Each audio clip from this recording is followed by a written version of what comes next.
Welcome to allacademy.com. Today we discuss Statistics HSC 2 Solve Second Annual Exam 2023. Now we discuss Section B, total marks 42, and we have the 19 questions.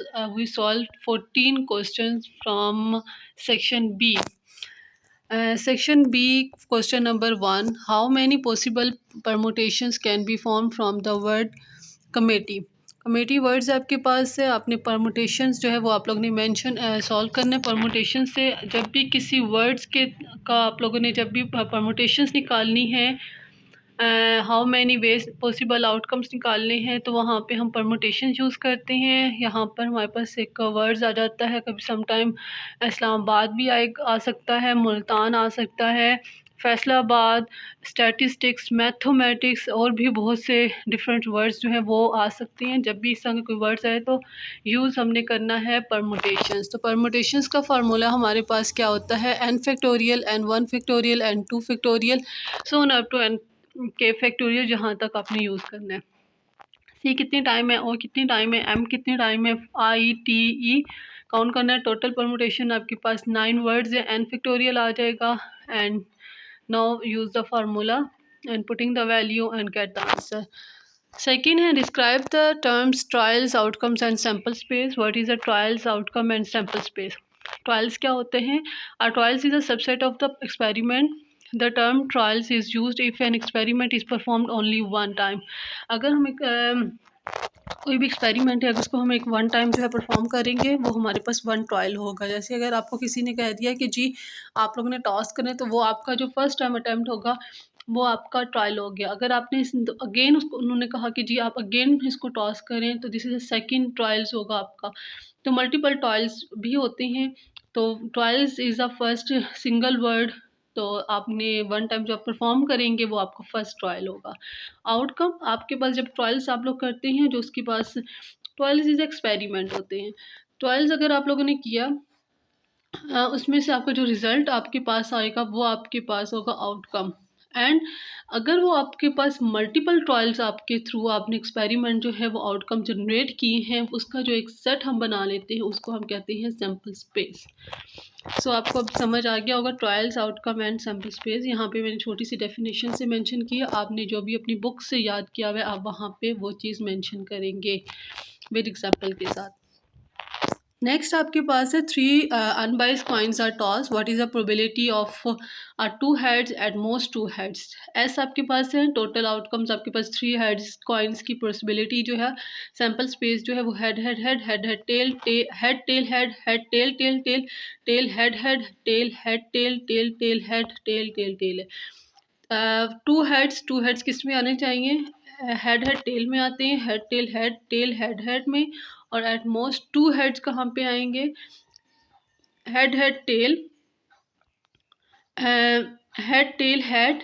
या तो at most का मतलब होता है या तो आपके पास दो हों या दो से कम हो, मतलब कि आपके पास टू हेड्स आने चाहिए, या आपके पास एक हेड हो या आपके पास कोई भी हेड ना हो। तो इसके आउटकम आपके पास 7 होंगे। 7/8 is the answer. Find the mean and the variance of the y is equal to 2x plus 6 if expectation of x 4, variance of x is equal to 3। याद रखिएगा expectation of x हमेशा mean होता है। आपके पास variables given है, y is equal to 2x plus 6। इस पर आप लोगों ने एक्सपेक्टेशन अप्लाई करनी है। एक्सपेक्टेशन अप्लाई करेंगे मतलब कि ई अप्लाई किया, ई इज एक्सपेक्टेशन अप्लाई किया। Expectation of E, expectation of 2 common आ जाएगा, एक्सपेक्टेशन ऑफ ई प्लस 6 पे होगा। 6 कॉन्स्टेंट टर्म पे एक्सपेक्टेशन अप्लाई नहीं होती, वो एज इट इज़ आएगी।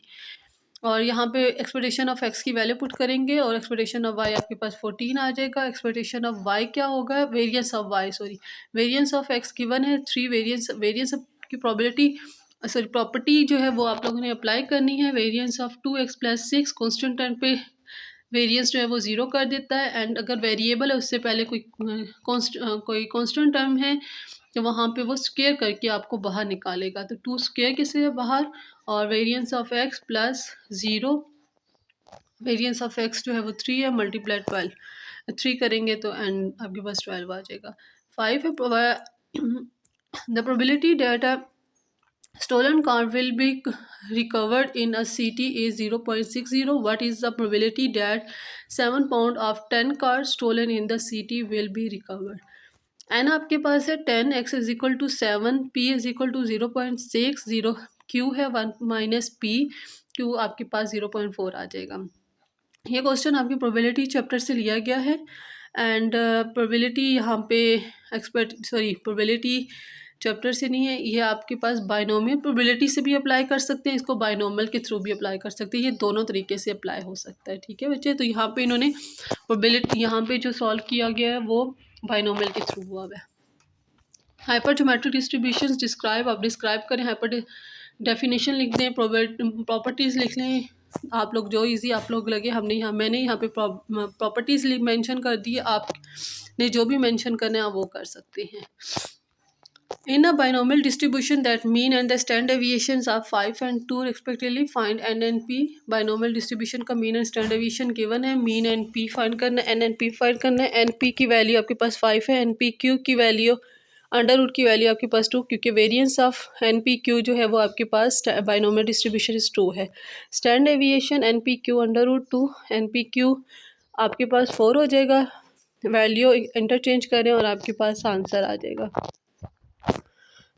If n is equal to 10, hypergeometric distribution का क्वेश्चन है, n is equal to 3, k is equal to 7, calculate mean and the variance of hypergeometric distribution. Theoretically mean n k divided by capital N है, 3 multiply by 7 divided by 10, 2.1 variance n p q n minus n-1 आपके पास hypergeometric distribution का mean and variance given है।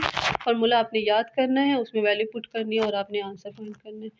इन a normal distribution Q1 10, Q3 आपके पास 20 है, calculate mu and sigma.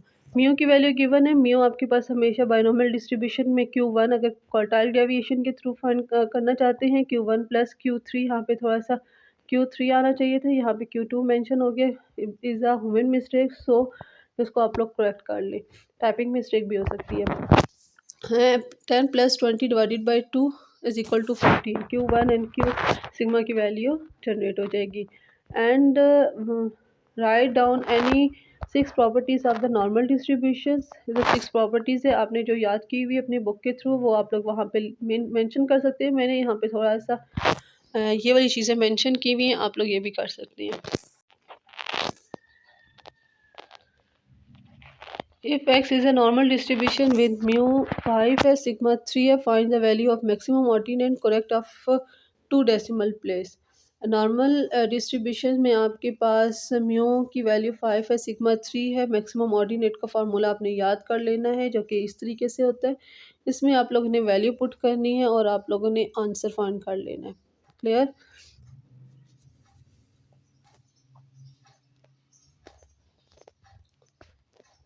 And आपके पास 10, p की वैल्यू 1/2, find the standard error of the sampling proportion with the sample is done by with replacement sampling distribution का ये question है। Mu P is equal to P के ही होता है। अगर म्यू की बात करें, mu standard deviation and the sample population mean and sample mean दोनों हमेशा इक्वल होते हैं, this is property of sampling distributions की। एंड सिग्मा आपके पास क्या है, according to proportions p q divided by n under root is the proportion of the with replacement of proportion 0.1581 answer आ जाएगा। if it is given that n is equal to 100, mu x bar is equal to 15, sigma x bar is equal to 2.5, find mu and sigma if the sampling is done by with replacement। this is a typing error, so इसको correct कर ले, is आएगा, id नहीं आता, s आएगा। mu is equal to 15 है, sigma x bar is equal to sigma divided by under root n 2.5, sigma divided by 10, sigma 225। Describe estimation, estimate and estimator। Estimation is a process by which we get information about unknown value of population parameter by using sample values। Estimations क्या होता है, वो procedure है जिससे आप लोग values जो है वो ले रहे होते हैं by using estimator and estimate. तो प्रोसीजर जो है वो आपके पास एस्टिमेशन होगा, एस्टिमेट इज़ अ वैल्यू, और एस्टिमेटर जो आप लोग एस्टिमेटर और एस्टिमेशन के थ्रू निकालते हैं उसको एस्टिमेट हो गया। और एस्टिमेटर क्या होता है, this is a formula rule, जैसे मीन का फार्मूला हो गया तो वो एस्टिमेटर होता है। Find 95 confidence interval for the mean of the population if n is equal to 25, x bar 83, sigma 7, z 0.025, 1.96। Given है कॉन्फिडेंस इंटरवल का फार्मूला यूज़ करना है आप लोगों ने according to given conditions and get the answer. Differentiate between type 1 and type 2 error. Type one error क्या होता है कि अगर हम नल हाइपोथेसिस को को रिजेक्ट करते हैं, वो सही भी हो, तो उसको हम कहते हैं टाइप 1 एरर। अगर हमारे पास नल हाइपोथेसिस सही है और उसको हम गलत कर रहे हैं तो वो हमारे पास टाइप 2 एरर होगा। Given h naught mu1 is equal to mu2, h1 is equal to mu1 not equal to mu2, n1 n2 x bar 1 x bar 2 s1 square s2 square sigma and z 0.025 givens हैं आपके पास। Test statistics और make the decision. Testing of hypothesis का questions आपके पास आ गए, two difference distributions का एंड टू डिफरेंस मीन कह सकते हैं। And calculate test statistics and make the decisions. Test statistics use करनी है और कैलकुलेशन करके आपने डिसीजंस निकालना है। टेस्ट स्टैटिस्टिक्स यूज़ होगा एंड जी आपके पास है एंड टेस्ट ऐसे क्या हो गया, रिजेक्ट हो गया और H1 एक्सेप्ट हो गया।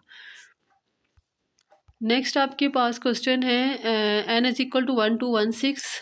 ए की गिवन है, ए बी आपके पास एसोसिएशन चैप्टर से ये क्वेश्चन लिया गया है।